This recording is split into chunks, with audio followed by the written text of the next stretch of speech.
তাআলা। বসে যান আপনারা। মাটির ঘর মাটির হবে বিছানা, এসেছো একা যাবে একা, সঙ্গে কেহ যাবে না। মাটির বাড়ি মাটির ঘর মাটির হবে বিছানা, এসেছো একা যাবে একা, সঙ্গে কেহ যাবে না। কিন্তু সেদিন ডাক পড়িবে কবর মাঝে সইতে, জোগাড় কিছু করছ বন্ধু তার মাঝে বিছাইতে। জোগাড় কিছু করছ বন্ধু তার মাঝে বিছাইতে। লক্ষ কোটি মুদ্রা বয়ে করছ বালা খানা, হীরামণি মুক্তা দিয়ে পালঙ্কের বিছানা। হীরামণি মুক্তা দিয়ে পালঙ্কের বিছানা। এমন জায়গা যাইতে হবে যে ঘরে নাই সাথী, এমন ঘরে রইতে হবে যে ঘরে নাই বাতি। দাদা গেছেন বাবা গেছেন কেউ তো ফিরে এলেন না, এমনি ভাবে যাইতে হবে তোরা কেন বুঝিস না। সাধের ছেলে চলে যাবে আর তো আপা ডাকবে না, পরাণের বিবি চলে যাবে আর তো ঘরে ফিরবে না। নারে তাকবীর। আজকে জলসার যোগ্যতময় শ্রদ্ধেয় সভাপতি সাহেব, উপস্থিত ওলামায়ে কেরাম, সামনে বসে থাকা ইসলাম দরদি দিন দরদি ভাই ও বাবাজিরা, পর্দানাসীন মায়েরা খালারা, সমস্ত তারিফ ও গুণগান সে মহান আল্লাহ তাবারাক ওয়া তাআলার জন্য, যে মহান আল্লাহ তাবারাক ওয়া তাআলা আমাদেরকে এই মাদ্রাসা সাজ্জাদিয়া মাহেশুয়া গ্রামের আজকে বাৎসরিক সালানা জালসার পিন্ডালের তলাতে বসে কিছু বলার ও শোনার তৌফিক দিয়েছেন। তাই আমরা আল্লাহ তাবারাক ওয়া তাআলার প্রশংসা করি, অন্তর থেকে মুহাব্বতের সাথে সকলেই পড়েন আলহামদুলিল্লাহ। একটু মুখ খুলে জোর করে পড়েন ভাই আলহামদুলিল্লাহ। তারপর আমাদের শেষ নবী হযরতে মুহাম্মদুর রাসূলুল্লাহ পড়েন সাল্লাল্লাহু আলাইহি ওয়াসাল্লামের পর অগণন দারুদ শরীফ শান্তির ধারা বর্ষিত হোক, আমিন। আল্লাহুম্মা সাল্লি আলাইহি আল্লাহুম্মা বারিক আলাইহি। ভাই মুসলমান, আলহামদুলিল্লাহ খুব সুন্দরভাবে আপনারা বসে আছেন। আমি মোটামুটি আধ ঘন্টা আপনাদের সামনে কিছু কথা রাখবো, তারপরে শেষের দিকে আধ ঘন্টা আমি আপনাদের কাছ থেকে মাদ্রাসার উন্নতির জন্য কিছু নেব। তবে ভাই, এটা হলো মাদ্রাসার জালসা, আলহামদুলিল্লাহ খুব খুশির খবর। মেলে জায়গাতে মানুষেরা মাদ্রাসা ভালোবাসে না, মসজিদ নিয়ে টানাটানি করছে। মানুষ এটাই মনে করছে যে মসজিদে দিলে শুধু নেকি হবে রে, আর এটাই করতে হবে, মাদ্রাসা করতে হবে না। এটা ভুল ধারণা। মসজিদ আল্লাহর ঘর বানাইতে হবে, এটা 100 বার, কিন্তু গ্রামে মসজিদ থেকে মাদ্রাসার আগে দরকার। গ্রামে মসজিদ থেকে কিসের দরকার? মাদ্রাসার দরকার। বলবেন হাজি মৌলানা কেমন কথা বলছেন আপনি, এটা তো উল্টাই লাগছে কথাটা। জি, আমার মৌলানারা বসে আছেন স্টেজে, আপনি জিজ্ঞাসা করতে পারেন। তার আগে একটা কথা বলি। কি কথা? মসজিদটা হলো ইবাদতের জায়গা। মসজিদে আমি আপনি নমাজ পড়ি, কিন্তু নমাজ পড়বো কেমন করে মসজিদে কি শেখানো হয়? হয় ভাই বলেন তো আপনারা? হয় না। আল্লাহ তাআলা কোরআনে বলছেন ওয়া আকিমুস সালাহ, নমাজ কায়েম করো, ওয়া আতুজ যাকা, যাকাত দাও। কোরআন মাজিদে মোটামুটি 80 থেকে বেশি বার কোরআনে ওয়া আকিমুস সালাহ, নমাজ পড়ো, নমাজ কায়েম করো, নমাজ পড়ো, নমাজ কায়েম করো, বারবার তাকিদ করেছেন আল্লাহ। আর ইসলামের 5টা আরকানের মধ্যে একটা হলো নমাজ। কিন্তু গোটা কোরআনে আপনি 30 পারা খুলে দেখেন, সূরাতুল ফাতিহা থেকে নিয়ে সূরাতুন নাস পর্যন্ত কোনো জায়গাতে এই কথাটা কোরআনে লেখা নেই যে নমাজ কিভাবে পড়িতে হবে। নমাজ পড়িতে হবে, নমাজ পড়ার কথা আল্লাহ বলছেন কোরআনে, কিন্তু কোরআনে কোনো এমন জায়গাতে লেখা নেই যে নমাজ কিভাবে পড়িতে হবে। তাহলে এটা পাইবেন কোনটে? হাদিসে। হাদিস কোনটা পড়া হয়? মাদ্রাসাতে পড়া হয়। আল্লাহ নবী মুহাম্মদ সাল্লাল্লাহু আলাইহি সাল্লাম হিজরত করে বেঈমান মুশরিকদেরকে জ্বালাতে মক্কা থেকে মদিনা চলে গেলেন। মক্কা থেকে হিজরত করে মদিনা চলে গেলেন। শক্তি নাই যে মাদ্রাসা কায়েম করবে, তাকত নেই। গরিব মানুষ, পেটি খাইতে জোটে না, তো মাদ্রাসা আলাগ করে বানাবে কেমন করে? তখন কি সিস্টেম করলেন? পড়িতে তো হবে। কি সিস্টেম করলেন জানেন? মসজিদের বারান্দাতে মাদ্রাসা কায়েম করে দিলেন নবী মুহাম্মদ সাল্লাল্লাহু আলাইহি সাল্লাম। আর ওখানে আল্লাহ রাসূল সাল্লাল্লাহু আলাইহি সাল্লামের কাছে শিখতে লাগলেন, পড়িতে লাগলেন। আজকে বড় হইতে হইতে হইতে দেখেন ওর নাম মদিনা ইউনিভার্সিটি। ছোট থেকে মসজিদের বারান্দা থেকে শুরু হয়েছে, আজকে ওর নাম মদিনা ইউনিভার্সিটি, যে গোটা পৃথিবীর মানুষ ওখানে ইলম শিখে আর শেখার পর মাদানী টাইটেল নিয়ে বাড়িতে আসে। তা আজকে এই মাদ্রাসাকে, মাহেশপুর মাদ্রাসা সাজ্জাদিয়াকে ছোট মনে করিয়েন না। একদিনই মারপেট থেকে যখন সন্তান হয় তো দৌড়াইতে লাগে না কেউ, একদিনই দৌড়াইতে লাগে না। প্রথমে দুনিয়াতে বাচ্চা আসে, যে বাচ্চা কথা বলতে পারে না, কিন্তু আল্লাহ মার ভিতরে এমন মোহাব্বত আর দয়া দিয়েছেন, মা দুনিয়ার যে কোনো কাম করুক, বাচ্চা কাঁদতে গেলে মা বুঝবে যে আমার ছেলে কাঁদছে, ভোগ লেগেছে। মা আস্তে আস্তে করে ছেলেকে লালন পালন করে। ছেলে বসতে শিখে, হামকুড়া টানে, খাড় হইতে যায়, পড়ে উল্টে, তারপরে আস্তে আস্তে চলে, তখন বড় হয়ে দৌড়াইতে শিখে নাই। এই মতো গ্রামে আপনার মাদ্রাসা হয়েছে আলহামদুলিল্লাহ। বলবেন মৌলানা কেমন করে আপনি বলে দিলেন যে আগে মাদ্রাসা পরে মসজিদ? তাহলে একটা হাদিস শোনেন আপনাদের সামনে, হাদিসটা শোনাই, সহি হাদিস। আল্লাহ নবী মুহাম্মদ সাল্লাল্লাহু আলাইহি সাল্লাম একদিন মসজিদের এক কোণাতে বসে আছেন, মসজিদে নববীতে বসে আছেন। আর একটা সাহাবী আর এক কোণাতে নমাজ শুরু করে দিয়েছেন, পড়ার জন্য নমাজ পড়ছেন। নবী কিন্তু বসে আছেন। নবীজি দেখছেন ওই সাহাবীটাকে যে কীভাবে নমাজ পড়ে। নমাজ পড়ার পর তখন আল্লাহ রাসূলের কাছে চলে গেছেন। যাওয়ার পর কি বলছেন জানেন? আসসালামু আলাইকুম ইয়া রাসূলুল্লাহ। নবীকে সালাম দিচ্ছেন, আসসালামু আলাইকুম ইয়া রাসূলুল্লাহ। नबीजी सालामेर जवाब दे दिलेन। मैकमैन भैया थोड़ा इको बढ़ाइएगा हल्का सा, किधर है थोड़ा सा। एबारे नबीके सालाम दिए दिलेन। नबीजी सालामेर जवाब दिलेन ওয়ালাইকুম আসসালাম ওয়া রাহমাতুল্লাহ। এতখানি কইলেন নবীজি, আর কিচ্ছু নয়। এবার সে সাহাবীকে কে বলছেন জানেন? ইরজে ফাসাল্লে ফা ইন্নাকা লাম তুসাল্লি।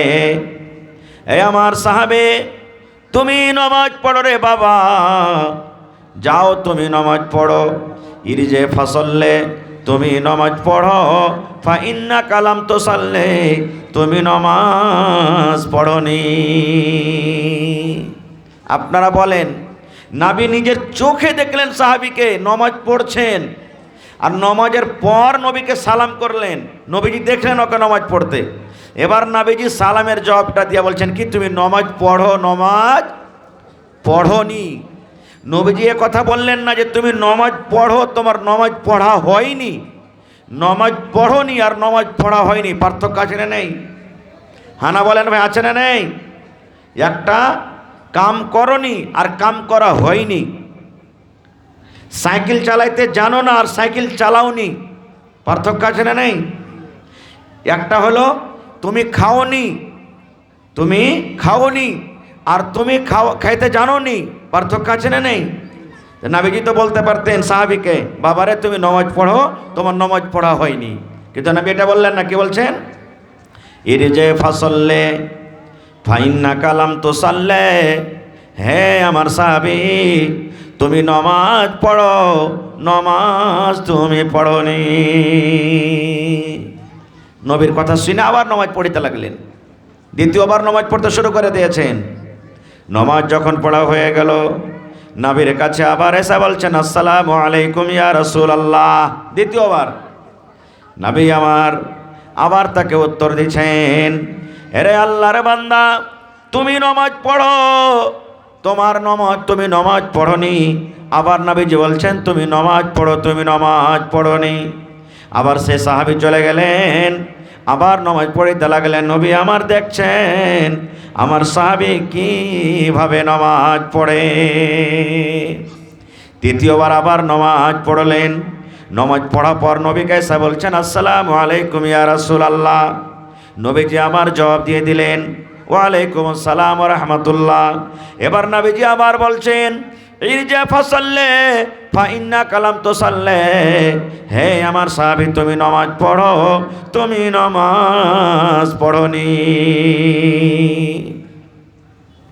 এই জামানার মানুষ যদি কোনো মুসাল্লিগণ নামাজি ভাই যদি নামাজ পড়িতে জানে ভালো করে, আর যে ভাইটা জানে না যদি ওকে বলে ভাই তোমার নামাজ পড়া হলো না, তোমার রুকু করা হলো না, উজু করা হলো না, আমরা এটা বলবো না যে ভাই কেমন করে করবো, তাহলে শিখিয়ে দেন, এটা বলবো না। কি এমন করে বলবো জানেন? তুমি ফের কতদিন থেকে নমাজের বেটা নমাজি হয়ে গেছো, কত ফের তুমি নমাজ পড়িতে জানো, খালি লোকের ভুল দেড়ে বেড়েছে টুপটাপ টুপটাপ করে, এমন ঘুচে মেরে কথা বলবো। আর না তারপরের দিন থেকে ডরে মসজিদে আসবে না, তুই যাবই না নমাজ পড়তে। ওই কত বড় নমাজের বেটা নমাজি, খালি লোকের ভুল দিয়ে বেড়েছে, আমি যাবই না নমাজ পড়তে। সুবহান আল্লাহ। ওরে আল্লাহ, একজন সাহাবী 3 বার কিংবা 4 বার ঘুরে গেলেন, বারবার নবী বলছেন তুমি নামাজ পড়ো, তুমি নামাজ পড়োনি। এবার সেই সাহাবী বলছেন আল্লাহর নবী গো, ইয়ার থেকে আমি ভালো করে নামাজ পড়িতে জানি না, আপনি আমাকে 3 বার 4 বার ঘুরিয়ে দিলেন, ইয়ার থেকে আমি ভালো করে জানি না, আল্লিমনি আপনি আমাকে শিখিয়ে দেন কেমন করে নামাজ পড়তে হবে, আপনি আমাকে শিখিয়ে দেন কেমন করে ওযু করতে হবে, কেমন করে কিয়াম করতে হবে, কেমন করে দুরূদ পড়তে হবে, কেমন করে রুকু করতে হবে, কেমন করে বুকে হাত বাঁধতে হবে, কেমন করে সালাম ফিরতে হবে, ইয়ার থেকে আমি বেশি জানি না। এই জন্য নবী গো আপনি নামাজের নিয়ম আমাকে শিখিয়ে দেন। নারে তাকবীর। এবার নবীজি 1 রাকাত উজু করা থেকে নিয়ে গোটা নামাজ দেখিয়ে দিলেন নবীজি। তাহলে হাদিস থেকে কি বুঝতে পারলাম যে আগে মসজিদ না আগে মাদ্রাসা? কথা বলেন, মাদ্রাসা আগে। মাদ্রাসাতে শিখতে হবে আর প্র্যাকটিস করতে হবে কোথায়? মসজিদে যায়। মসজিদে যায়। বেয়াদবি মাফ করবেন, আজকে যতটি লোক এখানে বসে আছি আমরা, জানাজা হয়েছে গ্রামে আলহামদুলিল্লাহ, বাপ মরছে, দাদা মরছে, শ্বশুর মরছে, শাশুড়ি মরছে, টেম্পু বোঝে বোলেরো নিয়ে স্কর্পিও নিয়ে জানাজাতে চলে যাচ্ছি। কিন্তু বন্ধুরে আমার যত নওজওয়ান, যত আমার ভাইয়েরা দাদারা আছেন, এক এক করে যদি আমি জিজ্ঞাসা করে রে আল্লাহর বান্দা তোমার আব্বা জান মারা গেছে, তোমার নানা মারা গেছে, তোমার শাশুড়ি মারা গেছে, তুমি জানাজাতে শরীক হয়েছ, বলো বাবারে বলো জানাজার নামাজ কেমন করে পড়িতে হয়, জানাজার নামাজ কেমন করে পড়িতে হয়, জানাজার দোয়াটা কি, জানাজার দোয়াটা তুমি আমাকে শিখিয়ে দাও। ওরে সুবহানাল্লাহ, আমার মনে হয় 100টার মধ্যে 95টা মানুষ ফেল করে যাবে, 5টা মানুষ কোনো রকম বলতে পারবে। আছে না এরকম? বলেন তো। আল্লাহু আকবার বলে বুকে হাত বেঁধে নিলাম। দোয়া না দোয়া, জানাজা তো জানাজা, মানুষ হয়েছে। ওরে বাপরে কতটি জানাজাতে হাজির হয়েছে আজ লোক রে, বাপরে বাপরে কত লোক হাজির হয়েছে জানাজাতে। হাজির তো হইল ভাই, কেন মাইয়াতকে উদ্ধার করতে গেলাম আমরা, মাইয়াতকে আমরা রাজা করতে গেলাম, জীবনে কি হয়েছে না হয়েছে ওকে উদ্ধার করতে গেলাম, তো খালি মাথা দেখে উদ্ধার হবে না। আল্লাহ রসুল বলেছেন যে কোনো জানাজাতে 5,000 থাক লোক 10,000 লাখ, যে কোনো জানাজাতে 2,000 1,000 লোক থাকগা কেন, ওই মানুষগুলোর মধ্যে 40টা মানুষ যদি কোনো আল্লাহওয়ালা নেককার দিনদার যদি জানাজাতে শরীক হয়ে যায়, তাইলে বন্ধুরে আল্লাহ রাব্বুল আলামিন ওই নেককার মানুষের দোয়াকে আল্লাহ কবুল করবেন এবং আল্লাহ তাবারাক ওয়া তাআলা হয়তো ওই মাইয়াতকে আল্লাহ রাব্বুল আলামিন বকশে দিবেন। কিন্তু কেমন করে বকশেবে? আমি তো নিজে জানাজার নামাজ পড়িতে জানি না। যতটি লোক এখানে বসে আছে যদি একটা একটা করে জিজ্ঞাসা করি, ভাই জানাজার নামাজটা আপনি পড়েন তো, কেমন করে পড়েছেন, আমরা কি বলবো? এটাই জানি না যে মৌলানা। আচ্ছা ভাই বায়াত বাণীটা পড়েন তো, এটাই জানি না যে মৌলানা, তো সব জানছি। আচ্ছা ভাই এক কাম করেন তো, তাশাহুদটা পড়েন তো, মৌলানা যে কোনো দিন পড়িতে জানি তো কেমন করে শিখবো? শোনেন আমার নওজওয়ানেরা, বুড়া বাবজিরা, মানুষ মনে করে বড় হয়ে গেছে আর ইলিম শেখে কী করবো? মানুষ বুড়িয়া যায়, ইলিম কোনো দিন বুড়াই নেয়। আল্লাহ তাবারাক ওয়া তাআলা আমার মৌলানাকে জিজ্ঞাসা করেন, নবীজি কয় বছরে নবীকে আল্লাহ ইলিম শেখালছেন জানিস? কয় বছরে? 40 বছরে। কয় বছরে? 40 বছরে। নবীজি আমার বাড়ি ঘর ছেড়ে বাড়ি থেকে কিছুক্ষণ দূরে হেরা নামে একটা পাহাড়, একাই নবীজি পাহাড়ে আল্লাহর ধ্যান করছেন।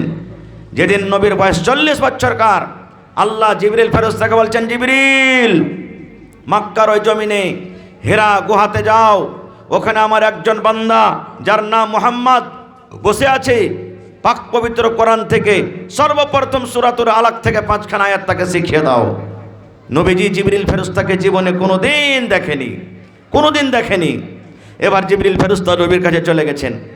আপনার গ্রামে হঠাৎ করে যদি কোনো একটা গ্রামের মানুষ চলে আসে, আপনি তাকে কোনোদিন দেখেননি, জানেন না, চিনেন না, তা আপনি তার ব্যাপারে চিন্তা ভাবনা করবেন যে লোকটা কে রে, বাড়ি কোথায় রে, এর বাড়ি কোনটা রে, কোনটা থেকে এসছে রে, কার বাড়ি এসছে, মেলা এরকম কথা বলবেন। নবীজি ফেরেশতাকে জীবনে কোনোদিন দেখেনি। আর ওই ফেরেশতা অভি একাই নবীজি মাঠে ময়দানে, পাহাড়ের খাল আছে ভিতরে, গর্তর ভিতরে, আর ওই ফেরেশতা এসে নবীকে বলছেন কি জানেন? ইকরা ইয়া মুহাম্মদ, এ মুহাম্মদ তুমি পড়ো। নবীজি আমার কোনোদিন কোনো স্কুল মাদ্রাসা কোনো মৌলানার কাছে যায়নি, ওই ডাইরেক্ট বলছেন নবী তুমি পড়ো। নবী আমার কি বলছেন জানেন? রে আল্লাহর বান্দা, আমি পড়ালেখা জানি না, জীবনে কোনো দিন আমি পড়ালেখা করিনি, কেমন করে পড়বো? এই ভাই মুসলমান, দয়ার নবী যখন বললেন আমি পড়ালেখা জানি না, আল্লাহর ফেরেশতা জিবরিল নবীকে এমন জোর করে বুকে চেপে ধরলেন। আল্লাহর নবী বললেন, মনে হয় আমার বুকারের একটাও হাড্ডি গলা আর ভালো হয়ে নাই, সব হাড্ডি ভেঙে চুরে মনে হয় শেষ হয়ে গেল, এমন জোর করে চাপলেন। আর এরকম করে করে একবার নয়, 3 বার চাপন খাইলেন। 3 বার চাপন খাওয়ার পর এবার নবী আমার পড়িতে লাগলেন, ইকরা বিসমি রাব্বিকাল্লাযী খলাক, খলাকাল ইনসানা মিন আলাক, ইকরা ওয়া রাব্বুকাল আকরাম আল্লাযী আল্লামা বিল কলম, আল্লামাল ইনসানা মা লাম ইয়ালাম। শিখে নিলেন। তাহলে বড় হয়ে নবী শিখেছেন, সাহাবায়ে কেরাম বড় হয়ে ইলম শিখেছেন। হযরত ওমর রাদিয়াল্লাহু তাআলা, এটা বুখারী শরীফ লম্বা হাদিস আছে, আমি হাদিসের দিকে যাব না, 3-4 পাতার হাদিস। হযরত ওমর ফারুক, এটাকে নবীজির শ্বশুর, নবীজির নিজের শ্বশুর। হযরত ওমর ফারুক কি বলছেন জানেন? একটা আনসারীকে দোষ লাগিয়ে দিলে, বন্ধু লাগিয়ে দিলে, দোষ লাগা পর কি বলছেন? রে আমার ভাই, হে আল্লাহর বান্দা তুমি শোনো। হযরত ওমর ফারুক একজনকে দোষ লাগিয়ে দিলেন, বলছেন আল্লাহর বান্দা রে, আমি গরিব মানুষ, তুমিও গরিব মানুষ, তুমি যদি খাটতে না যাও তোমার বাড়ি চলবে না, আর আমি যদি খাটতে না যাই আমারও বাড়ি চলবে না রে। তাহলে আমরা একটা কাজ করো, বাড়ি বাড়ি করে আমরা খাটতে যাব এবং বাড়ি বাড়ি করে নবীর কাছে আমরা ইলম শিখব। দুটা দোষ লাগিয়ে দিলেন। বলছেন বাড়ি বাড়ি করে ইলম শিখবো আর বাড়ি বাড়ি করে নবীর কাছে আমরা থাকবো। বলছে কেমন করে? বলছে ভাই রে, ভাইরা তোমার রাদিয়াল্লাহু তাআলা আনহু বলছেন ভাই একদিন তুমি ইলম শিখতে চলে যাইবা নবীর দরবারে, আর আমি মাঠে কাম কাজ করতে চলে যাব। গোটা দিন খাইটা যা মজুরি পাবো, টাকা পাবো, আনাজ পাবো, অর্ধেকটা আমার ছেলে মেয়ের জন্য আমি বাড়িতে রাখবো, আর অর্ধেকটা তোমার ছেলে মেয়ের জন্য তোমাকে দিয়ে দিব। গোটা দিন ইলিম তুমি যা শিখবে নবীর কাছে, এশারের নামাজের পর আমরা দুই বন্ধু এক জায়গাতে বসে যাব, আর নবীর কাছে তুমি যা শিখবে আমাকে গোটা দিনের ইলিমটা তুমি আমাকে শিখিয়ে দিবে। এবার ওমর ফারুক বলছেন ভাই রে, তারপরের দিন তুমি খাটতে চলে যাইবা, আর নবীর পাঞ্জরে আমি থাকবো, নবীর কাছে ইলম শিখবো। গোটা দিন কাম কাজ করার পর তুমি যা মজুরি পাবে তোমার ছেলে মেয়ের জন্য তুমি বাড়িতে আত্মী রাখবে, আমাকে অর্ধেকটা দিয়ে দিবে। আর নবীর কাছে সারাদিন যা আমি ইলম শিখবো আমি তোমাকে মাগরিব কিংবা ইশারের পর দুই বন্ধুতে আমি তোমাকে শেয়ার করে দেব। ইলম কত বড় দেখেন। তাই কবি বলছেন इल्म वह दौलत है जो कभी लुटती नहीं, इल्म वह दौलत है जो कभी लुटती नहीं, हजार खर्च करने से कभी घटती नहीं। सब থেকে বড় দৌলত হলো ইলম। বাপের 5 বিঘা সম্পত্তি আছে, সব বেটারা ভাগ যোগ করে নিয়ে নিবে, কিন্তু ইলম যার ভিতরে আছে কেউ ভাগ নিতে পারবে না। 50,000 লাখ টাকা নিয়ে আপনি রাস্তা দিয়ে হাঁটছেন, হাঁটতে হাঁটতে গুন্ডা গাজিকে দাঁড়া হয়ে যায়, বেটাতে না তো দিব তোকে মেরে, ফেঁকে দিব তোকে। পকেটে টাকা নিয়ে নেবে, মোবাইল কাঢ়ে নেবে, ভিতরে যেটা ইলিম আছে কাটতে পারবে ভাই? জোরে বলেন পারবে কাটতে? আচ্ছা মা খালারা, জাগার একটু টানাটানি হয়েছে, আপনাকে অ্যাডজাস্ট করেন। যারা খাড়ি আছেন বসে যান, আর যারা জায়গা পায়নি ওরা আল্লাহর রাস্তা একটু জায়গা দেন। মায়েরা আপনার কি বসেন, বাস 1-2 ঘন্টার তো কথা আছে, একটু আল্লাহর রাস্তা আপনারা জায়গা দেন তারাকে। এ ভাই মুসলমান, তাহলে ইলিম কোনো দিন পড়াই না। আজকে জানাজা কেমন করে পড়িতে হবে, জানাজা পড়ার নিয়ম কানুন কি? হা হা হা, এক MBBS ডাক্তার, বড় নাম করা ডাক্তার, আপনারা জানেন MBBS MD এগুলা বড় ডাক্তার, নাম করা ডাক্তার জানছেন। ওর বাপ মারা গেছে, ডাক্তার সাহেবের বাপ মারা গেছে, জানাজার নামাজ ঠিক সময় মতন হাজির হয়ে গেছে, মাইয়া তাগা দিকে খাড়ো হয়ে আছে, গোটা জানাজাতে যত লোক সারি খেয়েছেন সব সাম্বাদ দিয়ে গেছে, কাতার লেগে গেছে। এবার ইমাম সাহেবের জিম্মেদারি, প্রত্যেক গ্রামের ইমাম যেটা যে বাড়িতে মাইয়া থইবে ওর যদি কেউ রিশতেদার জানাজার নামাজ পড়াইতে চাহে তো ওকে দিতে হবে পারমিশন। কেনে যে বাড়ির মাইয়াত ওর বাপ ভাই বেটা ভাতিজা চাচা কেউ যদি রিশতেদার ভালো করে জানাজার নামাজের নিয়মকরণ জানে, পড়াইতে জানে, ইমাম সাহেবকে পারমিশন দিতে হবে, হক রাখে নিজের জানাজা পড়াইতে পারে। তো সব বান্দি হয়ে গেছে, MBBS ডাক্তার, বড় ডাক্তার, বাপ মারা গেছে। ইমাম বলছেন ডাক্তার সাহেব সামনে দিকে আইসেন, হাজির হয়ে গেল। ওরে সুবহানাল্লাহ। এবার ডাক্তার সাহেব বলছেন, সামনে হাজির হয়ে কি বলছেন মাওলানা বলেন। এবার ইমাম সাহেব বলছেন ডাক্তার আপনার আব্বাজান মারা গেছে, দয়া করে আপনি আপনার আব্বার জানাজা পড়িয়ে দেন। ডাক্তার বাবু আপনার আব্বার জানাজাটা আপনি পড়িয়ে দেন। সুবহানাল্লাহ। যেমন কথাটা শোনা ডাক্তারের চোখ দিয়ে ঝরঝর ঝরঝর ঝরঝর করে পানি ঝরতে শুরু হয়ে গেছে। ডাক্তার কান্দে চলে যায়, কোনো কথা বলে না। টাইম হয়ে গেল, ডাক্তার জানাজা পড়ার জন্য আগো বাড়ে না, কাঁদতে শুরু করে দিয়েছে। সমাজের যত মানুষ জানাজাতে লাইন লেগে আছে সবাই বলছে ব্যাপারটা কিরে ডাক্তার কেনে কাঁদতে লাগলো। ইমাম সাহেব বলছেন ডাক্তার বাবু টাইম হয়ে গেল, কাঁদিয়েন না কাঁদিয়েন না, চুপ করে থাকেন ডাক্তার বাবু। আপনার আব্বাজান যতদিন দুনিয়াতে বাঁচার বাঁচলো, আল্লাহর আমানত আল্লাহর কাছে জমা হয়ে গেল। খবরদার আপনি চোখ দিয়ে আর পানি ঝরাইয়েন না, আপনার আব্বার জানাজা আপনি পড়িয়ে দেন। ওরে আমার মাহেশ্বর গ্রামের মায়েরা খালারা শোনেন, যেমন কথাটা শোনা। এবার ডাক্তার বলছেন মাওলানা বাপ মরে গেছে, এই জন্য আমি কান্দি না।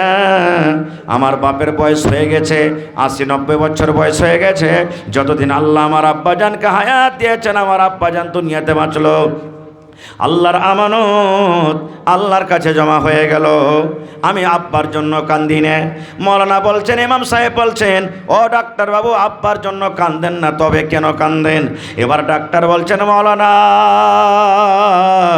আমার আব্বাজান আমাকে কত কষ্ট করে পড়ালেখা শেখালছেন, আমার জমিন বিক্রি করে করে, গরু ভুঁস বিক্রি করে করে আমাকে একটা নাম করা বড় ডাক্তার করে দিয়েছেন। কিন্তু আমি আজকে আব্বার জানাজার কেমন করে পড়ব? আমার আব্বা কোনো দিন আমাকে মাদ্রাসাতে দেয়নি, কোনো মাওলানার কাছে দেয়নি, কোনো হাফেজ কারির কাছে দেয়নি। আমি জানাজার নামাজ পড়িতে জানি না, জানাজার দোয়া জানি না। হায় রে আফসোস, এত এত আমি ইলম শিখেছি, কিন্তু আমি আব্বার জানাজা পড়ার নিয়ম আমি জানি না। এই জন্য আমি কান্দি। এই জন্য ভাই রে, মাদ্রাসা যদি না থাকে, গ্রামে যখন মাইয়া থেকে যাবে, কে জানাজা পড়াইবে ভাই? কে পড়াইবে? গ্রামে যখন বিয়া শাদী হবে, কে বিয়া পড়াইবে? আহা মরে যাবেন, আপনার জন্য কে দোয়া করবে? কে করবে ভাই? এই জন্য মাদ্রাসা মুসলমানের খুব দরকার, খুব জরুরি জিনিস।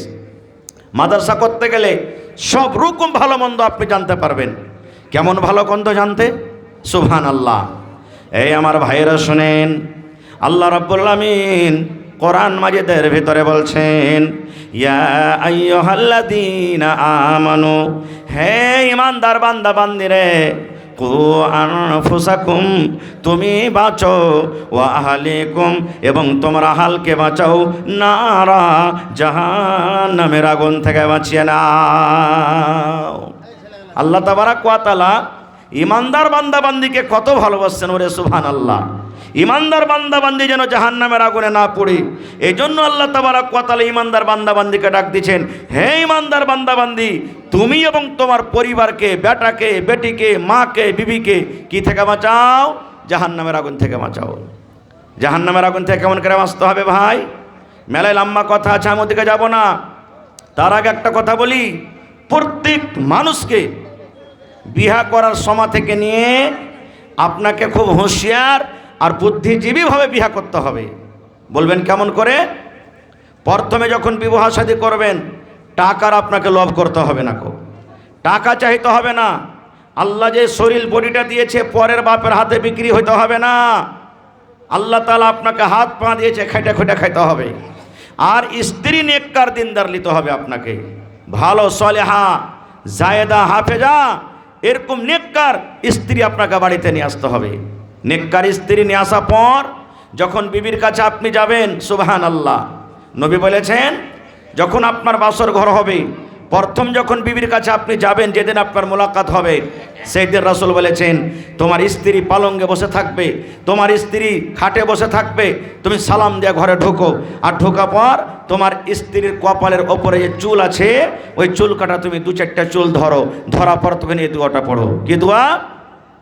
আল্লাহুম্মা ইন্নী আসআলুকা খাইরাহা ওয়া খাইরা মা জাবালতা আলাইহি ওয়া আউযু বিকা মিন শাররিহা ওয়া শাররি মা জাবালতা আলাইহি।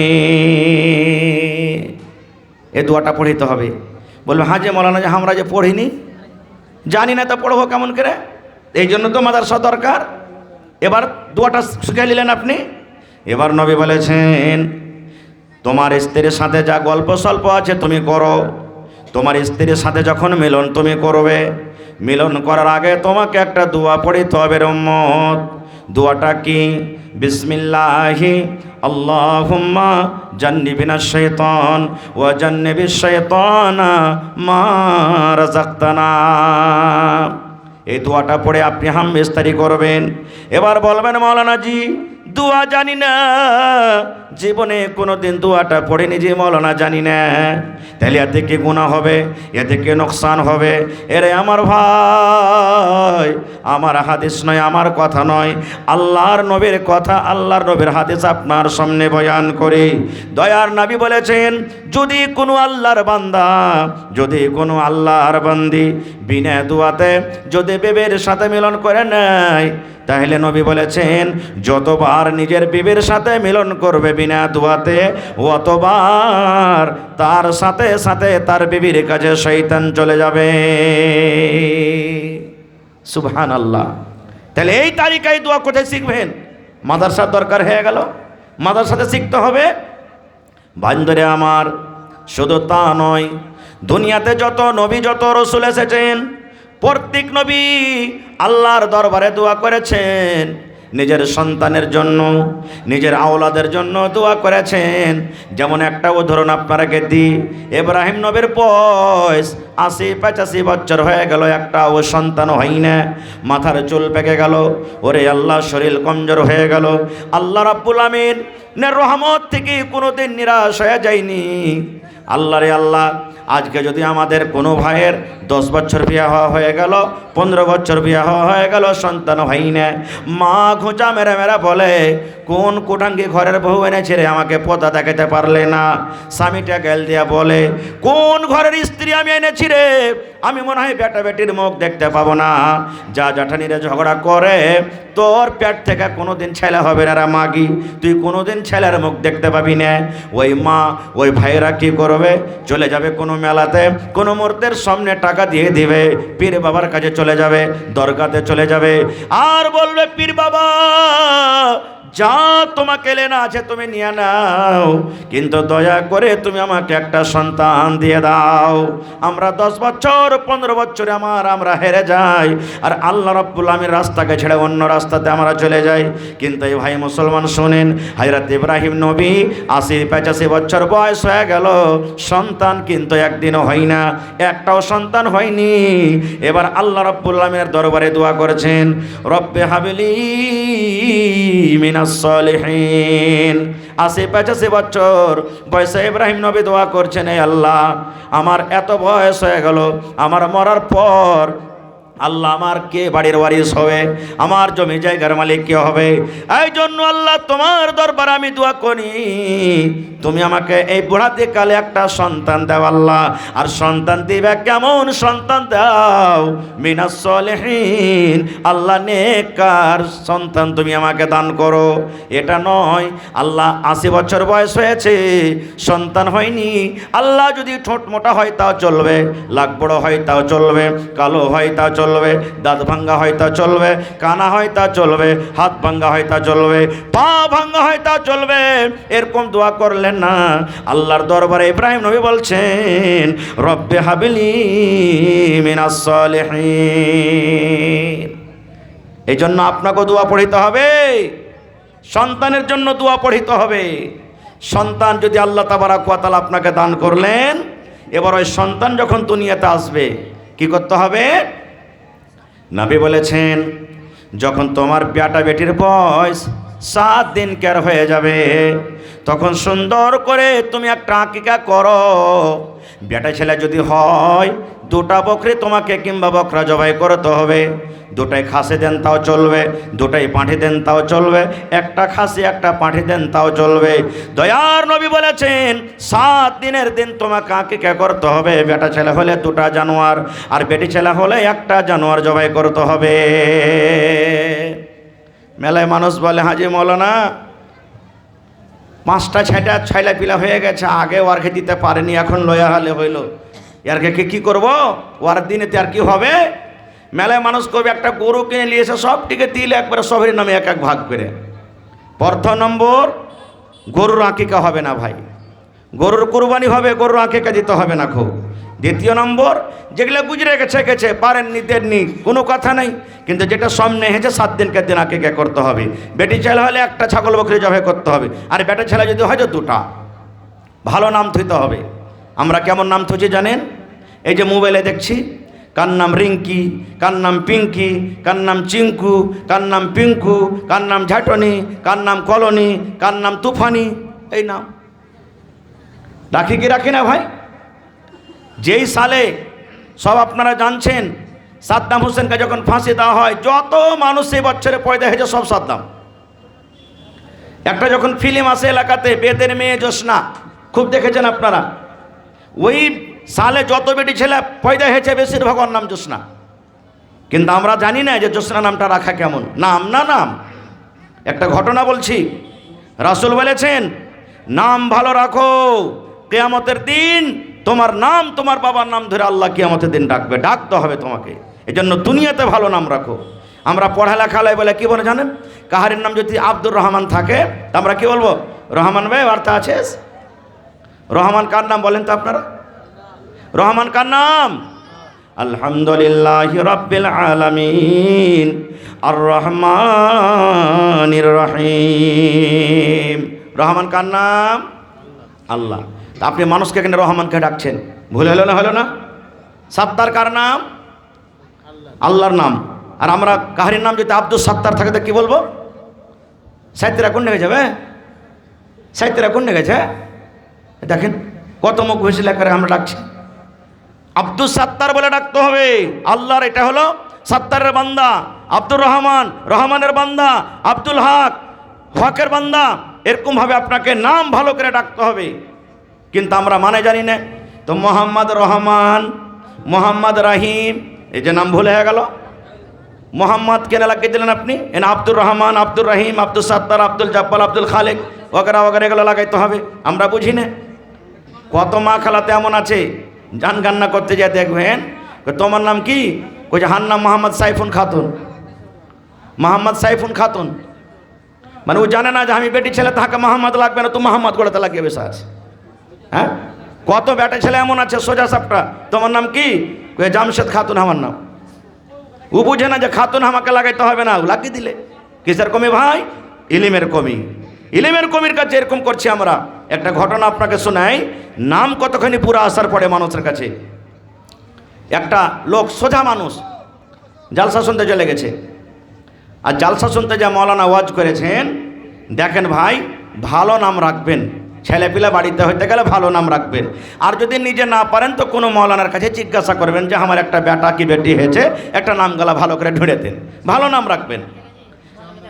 এবার বাড়িতে গেছে, মাশাল্লাহ, মহিলা প্যান্ডেল থেকে নাকি, এই দেখেন মাশাল্লাহ, আমার ফার্স্ট দান মা খালার গায়ে প্যান্ডেল থেকে এক চাদর এসেছে, নারে তাকবীর, মাশাল্লাহ। বাস 2 মিনিট আমি ঘটনাটা আপনারাকে শোনাচ্ছি, তারপর মা খালারকে দোয়া করব।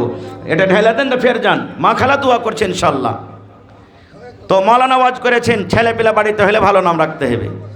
এই বাড়ি গেছে তো আর বড় বেটিটার নাম হলো জ্যোৎস্না। বড় বেটির নাম কি? জ্যোৎস্না।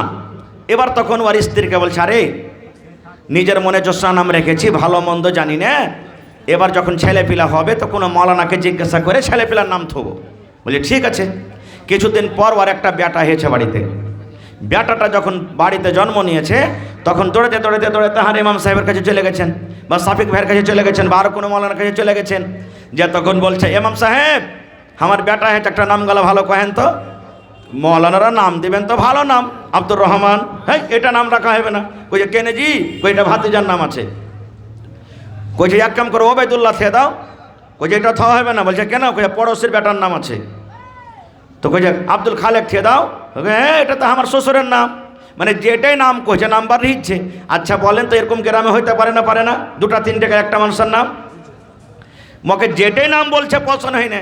তার মৌলানা বলছেন যে একে এরকম নামের দরকার নেই, একে কোনো ডিজিটাল নাম দিতে হবে। আচ্ছা ঠিক আছে মা খালা, একটু আপনারা ভালো করে বসেন, অ্যাডজাস্ট হয়ে বসেন আপনারা। এবারে মৌলানা বলছেন এক কাম করো, তুমি বাড়িতে যাও আর তোমার স্ত্রীকে বলো যে মৌলানার নাম বললে আর নাম কি, যে এর নাম তুমি রেখে দাও ফুটা। কি নাম রাখো? ফুটা। ফুটা মানে কি? ফুটা। বলে ঠিক আছে, হ্যাঁ এটা নাম ভালো যে মৌলানা, এই গ্রামে কাহরির নাম না এটা। কিন্তু ও বুঝলে না যে ফুটা নামটা ভালো কি মন্দ, ফুটা রেখে দিলে। ফের থাকতে থাকতে থাকতে কিছুদিন পর আর একটা বেটা হয়েছে।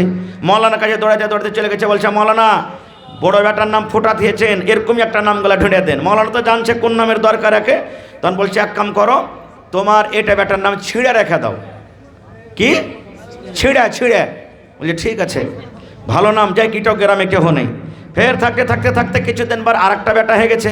মৌলানার কাছে দড়িয়ে যায়, বলছেন মৌলানা বড় বেটার নাম ফুটা আর দোসরা বেটার নাম ছিঁড়ে, আর এর নাম একটা ভালো করে ওরকমই রাখেন। তো মৌলানা বলছে এর নাম তুমি রেখে দাও বাসি।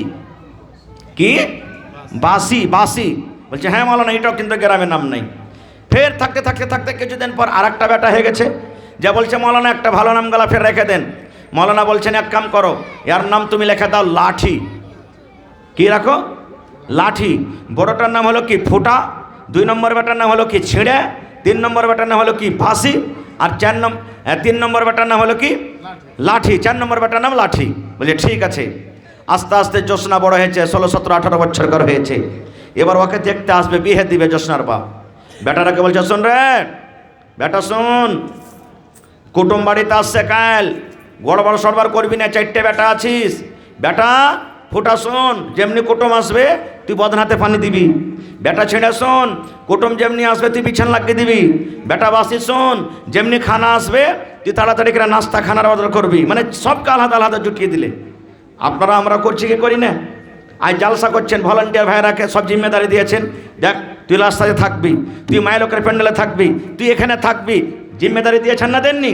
4 বেটাকে একবারে সব জিম্মেদারি দিয়ে দিলে, আর ও কুর্সিতে বসে পান চাবাইছে। কিছুক্ষণ পর বোলেরোতে চড়ে বেটার বাপ চলে এসছে জ্যোৎস্নার বাড়ি। ওরে সুবহানাল্লাহ, যেমনই বোলেরোতে চড়ে কুটুম বাড়িতে যখন পা দিয়েছে, স্কর্পিও থেকে এখন নামবো হয়ে আছে, হঠাৎ করে রে বেটির বাপ অর্থাৎ জ্যোৎস্নার বাপ বড় বেটাকে ডাক দেয়। বলছেন কি ডাক দিয়েছেন জানেন? বেটা ফোটা বদনালি আইবা। বলছেন বেটা ফুটা বদনালি আইবা। কুটুমেরা তো জানে না যে আর নাম ফুটা। কইছে হবে আর কে বাড়তে ভালো বদনানে নাকি? ফুটা বদনাতে এরা পানি দিবে নাকি? কি ব্যাপার?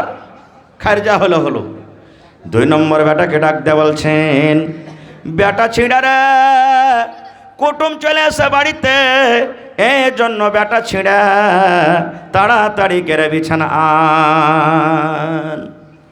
যখন কথাটা বলা, বেটার বাপ বলছে ভাই রে লাগছে কুটুম করা হবে না রে ভাই, ফুটা বদনাতে পানি দিবে আর ছিঁড়া বিছানা আমরাকে দিবে নাকি? ছিঁড়া বিছানা বসতে দিবে। 3 নম্বর বেটাকে ডাকছে, বেটা বাসি খানা লিয়াই বাপ। বলছে না রে ভাই, এর বাড়িতে কুটুম তালি করা হবে না, এরা তাজা খানা খাওয়াইবে না, গরম খানা খাওয়াইবে না, এরা মনে হয় বাসি খানা খাওয়াইবে। ফুটা বদনাতে পানি, ছিঁড়ে বিছান আর বাসি খানা দিবে। বোলেরোতে চড়ে কুটুম আবার বাড়ির দিকে রওনা হইতে শুরু হয়ে গেছে। জ্যোৎস্নার বাপ বলছে ভাই রে তুমি কোথায় যাও? এসো ভাই এসো এসো, তোমরা যেও না যেও না যেও না। এবার ওরা যখন পালাইতে শুরু করেছে, এবার জ্যোৎস্নার বাপ বলছে 4 নম্বর বেটাকে, বেটা লাঠি এখানে আয় তো বাপ। কুটুম আরো ডরিয়ে বলছে ভাই রে তাড়াতাড়ি করে পালা, নে লাঠি দিয়ে সবকে শার্ট করে দিবে। ভাই বলার উদ্দেশ্য, এরকম যদি নাম রাখেন এরকমই আসার হবে। ভালো নাম রাখেন। আর ভালো নাম কখন আমরা রাখতে শিখবো? যখন পড়ালেখা করব, মাদ্রাসাতে যখন পড়ালেখা করব। আজকে কেন আমাদের এলাকাতে এসআইআর হয়? চলে যান মুর্শিদাবাদে, আপনি কত পেরেশান আছে। কেন আমরা বলি আমাদের কাছে এনআরসি করছে, আমরা কেন ডরাই? দেখবেন আপনার গ্রামের কথা বলছি, যতটি লোক এখানে বসে আছেন, ইল্লা মাশাল্লাহ 10টা লোক, 20টা লোক, 50টা লোকের যদি নামটা ঠিক থাকে তো ভালো, না তো কেওলাতে আছে মোহাম্মদ ইউসুফ, ভোটার কার্ডে আছে ইউসুফ আলী, ব্যাংক পাসবুকে আছে সাইয়েদ ইউসুফ। আছে না নেই বলো না? বেশিরভাগ বাপদাদার জামানা চলে গেছে, আপনার জামানাতে সালাফরা লেগেছে যে তুমি এটা মনে কে যে তুমি ইউসুফ, আর ওখানে ইউসুফ আলীর এখানে মোহাম্মদ ইউসুফ। এটা 3 জনের নাম আছে, একটা মানুষের নাম নাই, কিন্তু নাম তো হলে একটা মানুষেরই। পেরেশানি বাড়লো না বাড়লো না? একটা লোক নিজের চোখে দেখা কথা বলছি, বেটা টাকা পাঠালছে ওকে, ওর নাম হলো ইউসুফ, আর পাসবুকে ইউসুফ আলী, টাকা उठे দেখেছি दिवे ना मैनेजर साहब। बोलছে नहीं आपका नाम यूसुफ है आधार कार्ड में देखिए, और आपका पासबुक में यूसुफ अली लिखा हुआ है, इसलिए आपको ये पैसा नहीं देंगे, जाइए आप यहाँ से। बोलছে मौलाना 10 दिन घोरा है गल तो टाका पेने। सुबहान अल्लाह। এই জন্য ভাই মাদ্রাসার দরকার, মাদ্রাসা করতে হবে, মাদ্রাসা চালাইতে হবে। মাদ্রাসা যদি না চালান, সুবহানাল্লাহ। আমার আগে একজন মৌলানা এশারের নামাজের আগে কে তাকরির করছিলেন, মৌলানা একরামুল হক সাহেব মনে হয়, উনি একটা শের পড়েছিলেন আরবিতে, ইয়াতিমকে যার বাপ মরে গেছে সেই না, যার বাপ মরেছে ইয়াতিম নয়। আমরা ইয়াতিম কাকে বলি? যার বাপ মরে গেছে। কিন্তু বলছেন ইয়াতিমও নয়, ইয়াতিম তো হলো ওই যার কাছে ইলিম নাই, যার কাছে আদব নাই। আজ ইলিম আদব আমাদের থাকবে কোথায়? বাপ বেটার কাছে বিড়ি চেয়ে খেয়েছে, জোরে বলেন হয়েছে না হয় না? বেটাটাকে অন্য বেটাকে কইবে, আব্দুল্লাহ রে কি জি আব্বা, দেখো তোর বড় ভাই ঢাকনের উপরে কুঁঠির উপরে দেখ একটা বিড়ি টিড়ি পাইস কিনা। চলে গেল আনতে, সালহাইনা বাড়িতে। বাপুজি সালহাইনা কি দিয়ে ধরাবো? ধর শালার খেপা আখাও কি নাই যা ধরাগা। আখাতে মিটমিটা আগুন ধরে না, আব্বাজি ধরে না। কই যে হায় রে হার খেপা বেটার রে, তোর হুঁশ নাই, একটা টান দে না, দেখ ধরছে কি ধরে না। বিড়ি ধরিয়ে দিলে, বেটার হায়া শরম সব খতম। বাপু খানি টেনে গেল, একটু দে না, হ্যাঁ লাগিয়ে খেয়ে নিলে। এক জামানা এক টাইম ছিল, বাপ বেটার সামনে, বেটা বাপের সামনে বিড়ি তামুক খাওয়া দূরের কথা, লজ্জা তো আর চোখে চোখ মিলিয়ে কথা কহেনি। আর আজ বাপের কাছ থেকে বিড়ি চেয়ে খাইছে কেন? ইলিমের কমিতে। ভাইরে মেলায় কথা আছে, বাস শর্টে আমি আপনার সামনে বলি, ইলিম সব থেকে বড় দৌলত। আর ইলিম বিনা মানুষের জীবন হলো আধুরা। আল্লাহ রসুল বলেছেন, আল্লাহ তাআলা বলেন, দিন আর রাত কোনোদিন সমান হইতে পারে না। না হইতে পারে? দিনের বেলাতে মার্কারি জ্বলছে, দিনের ব্যাপারে হ্যালোজেন জ্বলছে, দিনের বেলাতে লাইটলে আপনি পেশাব পায়খানাতে গেছেন, যান না চলে যান। কিন্তু রাত যেমনই লাগছে, লাইটের ব্যবস্থা করতে হবে, আলোর ব্যবস্থা করতে হবে, না তো অন্ধকার লাগবে। এই মতো ইলিম, যার কাছে ইলিম আছে ও দিনের মতন চমকিছে, আর যার কাছে ইলিম নেই ও রাতের মতন অন্ধকারের মতন খুঁজে পাই না। যখন নাম লিখতে আসবে ভোটারের, কেন আপনি বলছেন কেবল এখন পড়ে দেখো তো যে মৌলানা আমার চোখ থেকে চোখ নেই, আমি কানা, বলে না? এই জন্য ভাই এক টাইম কম খান, ছেলে পিলাকে ইলিম দেন। ভাইরে তাহলে এই মাদ্রাসা চালাইতে গেলে সরকারের কোনো টাকা আসে না? আসছে? সরকারি টাকা আসছে মাদ্রাসায়? আপনারা হলেন সরকার, আপনারাকে মাদ্রাসা চালাইতে হবে। কেমন করে চালাইতে হবে? আমি দেখছি এখানকার নওজওয়ান কমিটিকে মাশাআল্লাহ কত তাদের উৎসাহ ভিতরে, আল্লাহুস সামাদ। এই জন্য আজকে দেখি কোন আল্লাহর বান্দা আছেন। আমি গত রাতের আগারাতে আমার প্রোগ্রাম ছিল একটা আপনার এই আমদাবাদ, বালু আমদাবাদে। আমি ওখানে ডিমান্ড করেছিলাম, দেখি আল্লাহর কোনো বান্দা বান্দি আছেন 1 কাঠা জমিন দিতে পারবেন, হয় বিক্রি করে দেন, যে কোনো জমিন রোডের কান্দাতে হোক বা মাঠে ঘাটে হোক, যা টাকা হবে মাদ্রাসাতে লাগিয়ে দেবেন, একটা রুমগালা বানিয়ে দেবেন। একজন মহিলা বলছেন, মৌলানা 1 কাঠা আমি জমিন দিয়ে দিলাম, যার দাম মোটামুটি 3 থেকে 4 লাখ টাকা।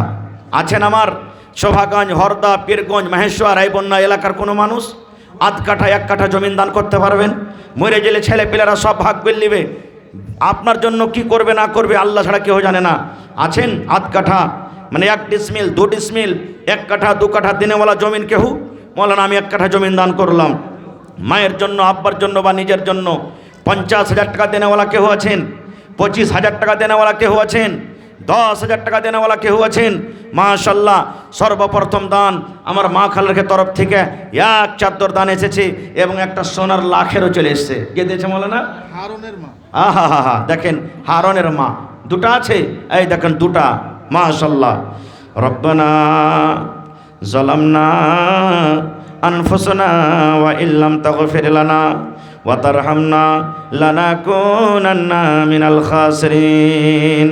রব্বানা আতিনা ফিদ দুনিয়া হাসানা ওয়া ফিল আখিরাতি হাসানাতাও ওয়া কিনা আযাবান্নার। আল্লাহ আমার মায়েরা খালারা 10, 20, 100, 200, 500, 1000 করে করে 1 চাদর দান দিয়ে পড়ালছে রব্বুল আলামিন। আল্লাহ যে যারা মুসিবতে আছে মুসিবত দূর করো, যারা কষ্টতে আছে কষ্ট দূর করো, যারা বেমারি হালাতে আছে বেমারি দূর করো। আল্লাহ কারমা কবরে চলে গেছেন, আব্বা কবরে চলে গেছেন, স্বামী কবরে চলে গেছেন, দাদু দাদি শ্বশুর শাশুড়ি কবরে চলে গেছেন। আল্লাহ তাদের কবরে তুমি জান্নাতের বিছানা দিয়ে দাও। আল্লাহ তাদেরকে কবরকে তুমি নূর দিয়ে মনোয়ার করে দাও। দাও। আল্লাহ হারুনের মা দুটা সোনার নাকমণি দান করে দিয়েছে রব্বুল আলামিন, তার দানকে তুমি কবুল করে নাও, মনের আশাকে আল্লাহ পুরো করো, যতদিন দুনিয়াতে বাঁচবে ইমানের হালাতে রাখো, নেককার করে রাখো। আর যদি আত্মীয় স্বজনকে কবরবাস হয়ে থাকে রব্বুল আলামিন, তার কবরে তুমি জান্নাতের বিছানা দিয়ে দাও। রব্বানা তাকাব্বাল মিন্না ইন্নাকা আনতাস সামিউল আলিম। আমিন সুম্মা আমিন। আপনারা লেট করিয়েন না, বাস 10 থেকে 15 মিনিটের মধ্যে দিয়ে দেন আপনারা। आप लोग शायद सोच रहे होंगे कि मौला बहुत देर हमारे बीच रहेंगे नहीं। मौला का और एक जगह प्रोग्राम है, इसलिए मौला अब 10 से 15 मिनट आपके बीच है और तो मुकर्रिर का खिताब आपको सुनना है, इसलिए आप ताउन जल्दी जल्दी करें मौला के हाथों में और दुआ में शरीक हो। আইসেন ভাই, খুব তাড়াতাড়ি করে আসেন, আমাকে এখান থেকে অন্য জায়গায় একটু যেতে হবে। বাস 10 থেকে 15 মিনিটে একটা 10,000 কেহ নেই এলাকার মধ্যে। মাস্টার, ডাক্তার, ঠিকাদার, ইঞ্জিনিয়ার, প্রফেসর, কোনো বিজনেসম্যান আছেন, কোনো আল্লাহর বান্দা, কোনো মা, খালা, দাদি, নানি 10,000 টাকা দান করবেন। 10 পারা কোরআনের দাম, 30 পারা কোরআন আছে ভাই। কোরআনের মহব্বত ভালোবাসা দেখতে চাই। 1 পারা যদি দেন তো 1,000 টাকা লাগবে, 2 পারার দাম 2,000, 3 পারার দাম 3,000, 8 পারা দিবেন তো 500 টাকা। এই নওজওয়ান যুবক, কত টাকা আসছে, কত টাকা চলে যায়, এটা মনে করেন আল্লাহ আমি পড়ালেখা করতে পারিনি, কিন্তু আমার বাল বাচ্চাকে আমি আনপাড় করে রাখবো না ইনশাআল্লাহ তাআলা। আসেন তো দেখি কোন আল্লাহর বান্দা আছেন। 1,000 করে দেন তো 30টা লোক লাগবে। 30 পারা কোরআনের দাম, কেউ 2 পারার দাম দিবেন, কেউ 5 পারার দিবেন, কেউ 10 পারার দাম দিবেন। আসেন, লেট করিয়েন না খুব। মায়েরা, খালারা, টাকাগুলো আপনারা দিয়েছেন আলহামদুলিল্লাহ, আরও টাকা দেন। নাকের, কানের, গলার হার, পার পায়াল, ছাগল, বকরি, কাঁসার থালি, বদনা গিলা সব দিবেন আপনারা মাশাল্লাহ। কি নাম ভাই আপনার? হ্যাঁ, মোহাম্মদ সাহাবুদ্দিন, মাশাল্লাহ। 1,000 টাকা দিয়েছেন 1 পারা। ভাই যতটি লোক ধরে আছে আর একটি হবে না? 5,000 হবে না? হবে নাকি? নারে তাকবীর, মাশাল্লাহ। দেখেন 2,000 টাকা হলো নাকি? আহা হা, কথাটা রেখে দিলে আর ভাই। 2 পারা কোরআন জমা হয়ে গেছে মাশাল্লাহ। দেখে 3 নম্বরে কোনো আমার আল্লাহর বান্দা আছেন। আহা হা, কি নাম? এই দেখেন খুরশিদ আলম, কত সুন্দর নাম। 1 পারা কোরআনের দাম 1,000 টাকা। না না, আপনি আর পারবেন না? হ্যাঁ, মাশাল্লাহ, জাযাকাল্লাহ। আল্লাহ শাহাবুদ্দিন ভাই আমার 2,000 টাকা জমা করে দিলেন 2 পারা কোরআনের দাম। আল্লাহ খুরশিদ আলম ভাই আমার 1,000 টাকা জমা করে দিলেন 1 পারা কোরআনের দাম। আল্লাহ তারকে দানকে তুমি কবুল করে নাও, মনের আশাকে আল্লাহ পুরো করো, যতদিন দুনিয়াতে বাঁচবে ইমানের হালাতে রাখো, নেককার দিনদার করে রাখো। আল্লাহ যে হাতে টাকাতে পয়সাতে বরকত দাও। এই রব্বুল আলামিন মা বাপ, দাদু দাদি, নানা নানি, শ্বশুর শাশুড়ি যারা বেঁচে আছে ভালো রাখো, আর যারা কবরে চলে গেছেন তাদের কবরে তুমি জান্নাতের বিছানা দিয়ে দাও। রব্বানা তাকাব্বাল মিন্না ইন্নাকা আনতাস সামিউল আলিম। আমিন সুম্মা আমিন। আসেন আমার ভাইরা, একটু আপনারা লাইন লেগে যান। যে মতো মাছের জোয়ার চলে, কারণ আপনারাকে দান করতে হবে, আপনাকে মাদ্রাসা চালাইতে হবে, আপনাকে ছেলে পিলা পড়বে। মরে যাওয়া পর ছেলে পিলা আপনার জন্য দোয়া তো করতে পারবে, এই কথা তো বলতে পারবে। আল্লাহ মা বাপ কবরে চলে গেছেন রব্বুল আলামিন, আল্লাহ তাদের জন্য দোয়া করছি, কেমন আছে না আছে জানি না। আল্লাহ জীবনের গুনাহকে মাফ করে দাও। আল্লাহ মা বাবার কবরে তুমি জান্নাতের বিছানা দিয়ে দাও। এরকমভাবে যখন দোয়া করবেন বা মা বাবার জন্য দান করবেন, আল্লাহ ফেরেশতাকে বলবেন, হে ফেরেশতা যাও ওর মা বাবার কবরে তুমি এই দোয়াটাকে, দানটাকে তুমি পৌঁছে দাও। সুবহানাল্লাহ। এ ভাই আসেন, 3 পারা কোরআন হয়ে গেছে, 4 নম্বর পারা কে দান করবেন? আসেন দেখি আল্লাহর কোন বান্দা আছেন। কত টাকা আসছে, কত টাকা চলে যায়, মা কই লাগা আছে, মা কই তাও লেখাইতে পারেন আপনারা। মাশাল্লাহ মাশাল্লাহ। কি নাম না আপনার? মুখতার আলম, মাশাল্লাহ। 1 পারা কোরআন 1,000 টাকা। আর পারবেন? আহা মাশাল্লাহ, জাযাকাল্লাহু খায়রান জাযা। মহিলা প্যান্ডেল নাকি? এই দেখেন মহিলা প্যান্ডেল থেকে আবার 1 চাদর দান। নারে তাকবীর, মাশাল্লাহ। দেখেন আল্লাহ আমার মায়েরা, খালারা 10 টাকা 20 টাকা করে করে জমা করেছেন। কে ডিম বেচে জমা করেছে, মুরগি বেচে, ছাগল বেচে, কত রকম কষ্ট করে টাকা জমা করেছে। আল্লাহ তোমার কোরআনের জন্য জমা করে দিলেন। আল্লাহ মা খালারকে, বহিনেরকে দানকে তুমি কবুল করে নাও। আল্লাহ যতদিন দুনিয়াতে বাঁচবে তুমি ইমানের হালাতে রাখো, সহি সালামতে রাখো। এই রব্বুল আলামিন মা বাপ, দাদা দাদি, নানা নানি যারা কবরে চলে গেছেন তাদের কবরে তুমি জান্নাতের বিছানা দিয়ে দাও। আল্লাহুম্মা আমিন। যার পকেটে টাকা নাই, মোবাইলে আছে, বেশিরভাগ মানুষ মোবাইলে নিয়ে বেড়ায়, তো এখানে ব্যবস্থা আছে নাকি? এখানে অনলাইনের ব্যবস্থা আছে, এখানে মোবাইলে দিতে পারেন আপনারা। চেন্নাই থেকে রোড পাড়া চেন্নাই টিম 6000 টাকা। মাশাআল্লাহ, নারে তাকবীর। আমার রোডপাড়া থেকে চেন্নাই গ্রামের, মানে চেন্নাইতে খাটাখোটা করছে আমার ভাইরা, নিজের টিম যতটি লোক আছে কিছু কিছু করে দিয়ে 6000 টাকা জমা করে দিয়েছেন 6 পারার দাম। মাশাআল্লাহ, জাযাকাল্লাহ। আল্লাহ 6 লক্ষ টাকা মনে করে তুমি কবুল করে নাও। আল্লাহ আমার ভাই মুক্তার আলম 1 পারা করেন দাম জমা করে দিয়েছেন। আল্লাহ তার দানকে তুমি কবুল করে নাও। মাশাআল্লাহ। কি নাম ভাই? মাসুদ আলম ভাই 500 দিলেন। 1 পারা দেন ভাই। জীবনে কি আছে ভাই?